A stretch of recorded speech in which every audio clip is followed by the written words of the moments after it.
আজ আমি আপনাদের সাথে শেয়ার করছি নিরামিষ পনির আলুর রেসিপি, যেটা কিন্তু ভাত, রুটি, পরোটা, লুচি সবটার সঙ্গে খেতে অসাধারণ লাগে, এমনকি মুখের স্বাদ লেগে থাকার মতো একটা রেসিপি। বাচ্চা থেকে বড় সবাই কিন্তু আঙুল চাটতে বাধ্য হবে, এটা খেতে এতটাই ভালো লাগে। নমস্কার বন্ধুরা, মনীষা রান্নাঘরে সবাইকে স্বাগত। প্রতিদিনের মতো চলে এলাম আবারও একটা রেসিপি নিয়ে। তাহলে চলুন বন্ধুরা রেসিপিটা শুরু করি। এখানে আমি পনিরের রেসিপির জন্য নিয়েছি 200 গ্রাম পনির, আর পনিরটাকে কিন্তু এইভাবে ছোট ছোট করে কেটে নিয়েছি। তো এখন আমি এই পনিরের জন্য নিয়েছি আলুটাকে এইভাবে ডুমো ডুমো করে কেটে ধুয়ে নিয়েছি। এবার আমি একটা মশলা করে নেব, তার জন্য একটা মিক্সি জার নিয়েছি। এবার জারের মধ্যে দিয়ে দিলাম 1 ইঞ্চি পরিমাণে আদা, আর দিচ্ছি 2টো কাঁচা লঙ্কা। এবার নিয়েছি এখানে বেশ কয়েকটা কাজু বাদাম, আর নিয়েছি কিশমিশ। এখন দেখুন এখানে আমি একটু জল দিচ্ছি। এবার এর একটা মিহি পেস্ট করে নেব। এখানে মশলাটা রেডি হয়ে গেছে। এবার রান্নার জন্য গ্যাসে কড়াই বসিয়ে দিয়েছি। কড়াইয়ের মধ্যে দিয়ে দিলাম এইরকম চামচের কিছুটা পরিমাণে তেল, আর এটা কিন্তু আমি সাদা তেল দিলাম। তেলটা দিয়ে বেশ ভালোভাবে নাড়াচাড়া করে নিচ্ছি। তেলটা গরম করে এখানে দিয়ে দিলাম খুবই সামান্য পরিমাণে লবণ, আর দিয়ে দিচ্ছি হলুদের গুঁড়ো। লবণ আর হলুদের গুঁড়ো তেলের সঙ্গে বেশ ভালোভাবে মিশিয়ে নিচ্ছি। এবার কিন্তু আমি পনিরটা দিয়ে দেব।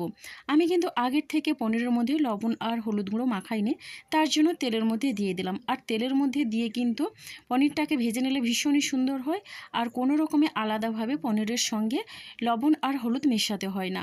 আমি কিন্তু পনিরটাকে এখানে হালকা করে ভেজে নেব, আর বেশি ভাজলে কিন্তু এটা শক্ত হয়ে যাবে। তো এইভাবে কিন্তু একটু লাল করে ভেজে নিয়েছি। যদি এই পদ্ধতিতে পনির রান্না করেন, গ্যারান্টি দিয়ে বলছি বাচ্চা থেকে বড় সবাই কিন্তু এটা খাওয়ার জন্য বারবার বায়না করবে। পনিরগুলো ভাজা হয়ে গেছে, আর এখন পনিরগুলো তুলে নিচ্ছে। আর পুরো রান্নাটাই কিন্তু আমি সাদা তেলেই করব। এমনিতেই আমি সব রান্নাই সর্ষে তেলেই করি, তবে পনির রান্নার জন্য সাদা তেলটা দিলে কিন্তু বেশি ভালো লাগে। এবার দেখুন বন্ধুরা, সমস্ত পনিরের পিসগুলো আমি তুলে নিয়েছি। এবার ওই তেলের মধ্যে দিয়ে দিচ্ছি আলু। তো আলুটা বেশ ভালোভাবেই নাড়াচাড়া করে নিচ্ছি। আপনারা যদি পনিরের রেসিপিতে আলু পছন্দ না করেন, তাহলে আলু নাও দিতে পারেন, তবে আমি একটু আলু খেতে ভালোবাসি, তার জন্য আলুটা দিলাম। এবার দেখুন একটু নাড়াচাড়া করে ঢাকনা দিয়ে আমি আলুটাকে ভেজে নেব। প্রথমে কিন্তু 2 মিনিটের মতো একেবারে মিডিয়াম ফ্লেমে আলুটাকে এইভাবে ঢাকনা চাপা দিয়েছিলাম। এবার ঢাকনাটা খুলে এখন নাড়াচাড়া করে নিচ্ছি। এইভাবে নাড়াতে নাড়াতে কিন্তু আলুটাকে একটু লাল করে ভেজে নিতে হবে। আর এখন আমি এখানে একটু নাড়াচাড়া করে নেওয়ার পরে আবারও ঢাকনাটা দিয়ে দিচ্ছি। এতে করে কিন্তু আলুটা এইভাবে যদি ঢাকনা চাপা দিয়ে আগে একটু রান্নাটা করে নেওয়া হয়, বা আলুটা একটু সেদ্ধ হয়ে যায়, তবে কিন্তু পনিরের রেসিপিটা ভালো লাগে খেতে। দেখুন এখন ঢাকনাটা খুলে একটু নাড়াচাড়া করে নিচ্ছি। আলুর গায়ে কিন্তু সুন্দর একটা কালার এসছে, আর আলুটা কিন্তু এইভাবে লাল লাল করে ভেজে নিয়েছি। তো এখন আমি এই ভাজা আলুগুলো তুলে নিচ্ছি। এখানে কিন্তু ভাজতে ভাজতে বন্ধুরা 70% মতো সেদ্ধ হয়ে গেছে। তো এখন দেখুন আলুর পিসগুলো কতটা সুন্দরভাবে ভাজা হয়েছে। এবার ওই তেলের মধ্যেই দিয়ে দিলাম আরও 1 চামচ পরিমাণে তেল। এবার আমি এখানে ফোড়নে দিচ্ছি একটা তেজপাতা, একটা শুকনো লঙ্কা, গোটা গরম মশলা, আর 1/2 চামচ পরিমাণে দিয়ে দিচ্ছে গোটা জিরে। এখানে গরম মশলার মধ্যে এলাচ, লবঙ্গ আর দারচিনি আছে। এবার আমি এই ফোড়নটাকে একটু নাড়াচাড়া করে নিচ্ছি। খুব সুন্দরভাবেই কিন্তু ফোড়ন থেকে একটা মিষ্টি গন্ধ বেরিয়েছে। এখন আমি এই ফোড়নের মধ্যে দিয়ে দিচ্ছি টমেটো। তো মিডিয়াম সাইজের একটা টমেটো এইভাবে আমি কেটে রেখেছিলাম, আর টমেটোটা দিয়ে এখন বেশ ভালোভাবেই নাড়াচাড়া করে নিচ্ছি। টমেটো কিন্তু এই ফোড়নের সঙ্গে বেশ ভালোভাবেই ভেজে নিতে হবে। আমি এখানে টমেটো কুচির ব্যবহার করছি, আপনারা চাইলে কিন্তু টমেটো পিউরিও দিতে পারেন। ঢাকনা দিয়ে এখানে 3-4 মিনিটের মতো আমি রান্না হতে দিয়েছিলাম মিডিয়াম ফ্লেমে।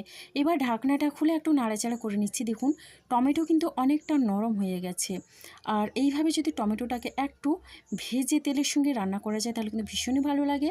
তাতে করে কিন্তু টমেটোর কাঁচা গন্ধটা চলে যায়, আর টমেটোর কাঁচা গন্ধ থাকলে কিন্তু ভালো লাগে না খেতে একদম রেসিপিটা। দেখুন এবারে আমি দিয়ে দিচ্ছি চিনি খুবই সামান্য পরিমাণে। আর পনিরের রেসিপিতে একটু চিনি দিলে দারুণ হয়, যে কোনো নিরামিষ রেসিপিতে অবশ্যই একটু চিনি দিলে দারুণ লাগে। এখন চিনিটা দিয়ে বেশ ভালোভাবে টমেটোর সঙ্গে মিশিয়ে নিচ্ছি।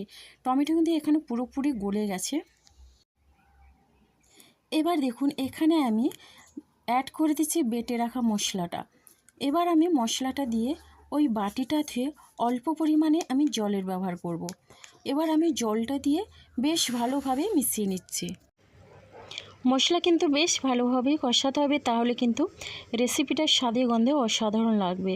সাধারণ কয়েকটা মশলা দিয়ে কিন্তু পনিরের এই রেসিপিটা অসাধারণ লাগে খেতে। এবার দেখুন ঢাকনা দিয়ে আমি 2 মিনিটের মতো একেবারেই লো ফ্লেমে কষাতে দেবো। এবার দেখুন ঢাকনাটা খুলে আবারও বেশ ভালোভাবেই নাড়াচাড়া করে নিচ্ছি। মশলাটা কিন্তু অবশ্যই ভালোভাবে কষে নিতে হবে, যাতে কোনো রকমে মশলার মধ্যে কাঁচা গন্ধটা না থাকে। এবার এখানে আমি কিছু গুঁড়ো মশলা অ্যাড করব। দেখুন এখানে কিন্তু তেলটা একেবারে সেপারেট হয়ে গেছে। এবার গুঁড়ো মশলার মধ্যে এখানে আমি দিয়ে দিচ্ছি হাফ চামচ হলুদের গুঁড়ো, হাফ চামচ লাল লঙ্কার গুঁড়ো, আর হাফ চামচ দিচ্ছি এখানে কাশ্মীরি লাল লঙ্কার গুঁড়ো, জিরের গুঁড়ো হাফ চামচ, আর ধনে গুঁড়ো হাফ চামচ। এখন এই গুঁড়ো মশলাটা দিয়ে বেশ ভালোভাবে মিশিয়ে নিচ্ছি। আর যেহেতু গুঁড়ো মশলা দিয়েছি, গ্যাসের ফ্লেমটা কিন্তু একেবারেই লোতে রেখে মশলাটা কষে নিতে হবে। দেখুন মশলাটা কিন্তু খুব সুন্দরভাবে ছাড়া ছাড়া হয়ে গেছে তেলটা থেকে, দেখেই বুঝতে পারছেন। আর এখন এখানে অল্প পরিমাণে আমি জল দিচ্ছি, আর জলটা দিয়েও মশলাটাকে একটু কষিয়ে নেব, যেহেতু গুঁড়ো মশলা দিয়েছি যাতে কোনোভাবে পুড়ে না যায়। এবার দেখুন জলটা দিয়ে একটু মিশিয়ে নিলাম। এবারে দেখুন এখানে আমি ভেজে রাখা আলুটা দিয়ে দিচ্ছি। এবার আমি আলুটা দিয়ে বেশ ভালোভাবে মশলার সঙ্গে একটু মিশিয়ে নেব। আলুটাও মশলার সঙ্গে কষিয়ে নিলে কিন্তু ভীষণই ভালো লাগবে, মশলাটা কিন্তু আলুর সঙ্গে বেশ ভালোভাবে সেট হবে। এবার কিছুক্ষণ আমি এইভাবে নাড়াচাড়া করে মিশিয়ে নেওয়ার পরে এখানে আমি ঢাকনা দিয়ে আমি রান্না হতে দেবো কিছুক্ষণের মতো। দেখুন খুব সুন্দরভাবেই কিন্তু একটা কালার ছেড়েছে, আর দারুণ একটা গন্ধ বেরিয়েছে। আর এই গন্ধেই যেন এক থালা ভাত অনায়াসে খেয়ে নিতে পারবেন। এটা খেতে এতটাই সুস্বাদু লাগে। এবার ঢাকনাটা খুলে বেশ ভালোভাবেই নাড়াচাড়া করে নিচ্ছি। তো দেখেই বুঝতে পারছেন বন্ধুরা কতটা লোভনীয় হয়েছে রেসিপিটা। আরও পুরোপুরি রান্না হয়ে গেলে কিন্তু আরও লোভনীয় লাগবে। এবার আমি ভেজে রাখা পনিরটা দিয়ে দিচ্ছি, আর পনিরটা দিয়েও আলুর সঙ্গে বেশ ভালোভাবে মিশিয়ে নেব। আর পনির দিয়ে কিন্তু বেশি সময় ধরে আমি এখানে কষাবো না। দেখুন এখানে কিন্তু আলু পনির বেশ ভালোভাবে মশলার সাথে আমি কষিয়ে নিয়েছি। এবার রান্নার জন্য এখানে আমি দিয়ে দিচ্ছি পরিমাণ মতো জল। এবার জলটা দিয়েও বেশ ভালোভাবে মিশিয়ে নেব। আমি কিন্তু এটা একটু ঝোল রাখবো, তার জন্য আমি জলটা এইভাবেই দিয়ে দিচ্ছি। এখানে কিন্তু 1.5 বাটি পরিমাণে আমি জল দিলাম, আর জলটা দিয়ে বেশ ভালোভাবে মিশিয়ে নিচ্ছি। আর আলুটা দেখুন আলুটা কিন্তু একেবারে আমার সেদ্ধ হয়ে গেছে। তো এখন আমি বেশ ভালোভাবেই একটু নাড়াচাড়া করে নিচ্ছি। এটা রান্না করতে কিন্তু বেশি সময় লাগবে না। এবার আমি দিয়ে দিচ্ছি এখানে স্বাদ অনুসারে লবণ। লবণটা একটু দেখে বুঝে দিতে হবে, যেহেতু আমি আলু ভাজার সময় লবণটা দিইনি, কিন্তু পনির যখন ভেজেছিলাম তখন আমি লবণটা দিয়েছিলাম। এবার বেশ ভালোভাবে মিশিয়ে নিয়ে ঢাকনা দিয়ে আমি 3-4 মিনিটের মতো রান্না হতে দেব। এবার 3-4 মিনিট পরে আমি ঢাকনাটা খুলে একটু নেড়ে চেড়ে নিচ্ছি। তো দেখুন বন্ধুরা কালারটা কতটা লোভনীয় হয়েছে। পনিরের এই রেসিপিটা কিন্তু এইভাবে গ্রেভি থাকবে, এটা কিন্তু বেশি ঝোল থাকবে না, আর এটা শুকনো শুকনোও থাকবে না।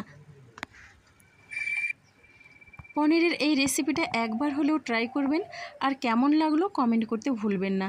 বন্ধুরা আপনাদের একটা মিষ্টি কমেন্ট কিন্তু আমাকে অনেকটা উৎসাহ দেয় নতুন নতুন রেসিপি বানানোর জন্য। আরও 2 মিনিট মিডিয়াম ফ্লেমে আমি ঢাকনা দিয়ে রান্নাটা করে নেওয়ার পরে এখানে আমি দিয়ে দিচ্ছি 1 চামচ পরিমাণে ঘি। এবার ঘিটা দিয়ে দিচ্ছি 1 চামচ পরিমাণে গরম মশলা গুঁড়ো। ঘি গরম মশলা গুঁড়ো দিয়ে এবার বেশ ভালোভাবে মিশিয়ে নেব।